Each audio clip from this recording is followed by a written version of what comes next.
me. I personally see a loss of at least 50% in the bottom line of all exporters.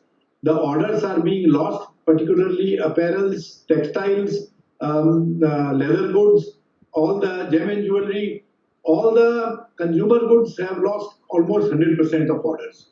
The customers are not paying up. The orders that are there at the moment are mostly pharmaceutical, chemicals, but all other orders are mostly either cancelled or put on hold indefinitely. So the exporters, even if they were to start the factory today, they are at a loss. What are they going to produce? Who they are going to produce for? I expect a loss of at least 50% in the first quarter of 2021. Now, coming to your second point of what we've asked for to the government, well, the first and foremost and immediate relief that is required is to allow the exporters to work with 50% labor force. This way, at least, we will salvage some situation, we will salvage the loss of market to China, because China is working full steam and the customers are working in Europe, USA, still the factories are on. So if we don't supply them, they will immediately go to China and we will lose the orders completely. The other thing is even the social distancing. Now, it's very common for workers to stay 5 or 6 workers in one room, or they are staying in a very packed conditions. So if you allow 50% workers to work, there will be automatic social distancing. There are a lot of advantages in now allowing 50% work. Already the government has allowed the customs, ports, airports to work. The DHL courier has started its services already in many cities, and some more cities are being added there on a daily basis. So there is no reason not to allow exporters to work 50%. That is point number one. Now we have given a 10-point program to the Prime Minister to consider as an economic package. Almost all the economies of the world, like US, UK, Australia, France, Germany, Japan, as well as smaller economies like Sri Lanka and Bangladesh, have come out with very powerful, strong economic rehabilitation package.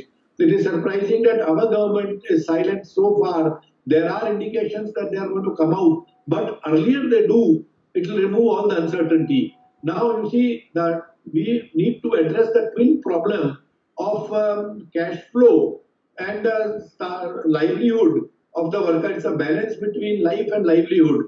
If you go only after life, then the situation post COVID virus would be more grim than what it is today. There will be enormous amount of joblessness, and there will be a lot of hunger and social problems. Therefore, the government needs to come out with the economic package. Even Bangladesh has given $8.6 billion package to support their industry. We have asked for immediately a loan equivalent to 6 months of wages, salaries, rentals, electricity, and other fixed costs, which can be repaid in 12 installments, and the interest thereof should be borne by the government. We've even given the calculation that the cost to the government will come to below 22,000 rupees. Similarly, we have asked for some support for redevelopment of the market through some scripts, maybe 3-4% scripts, which can be used to pay income tax, customs duty, and all other GST and all other statutory levies.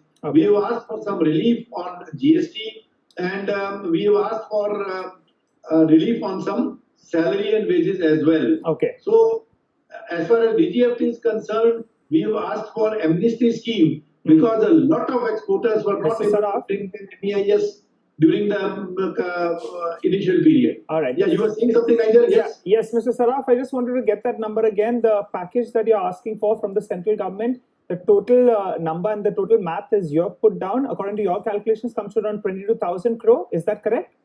Yes, it comes to about, let's say, 25,000 crores. 25,000 crores, all right. Without including the cost of additional script. Okay, all right. And also your other request is that let facilities open at least at around 50% labor force.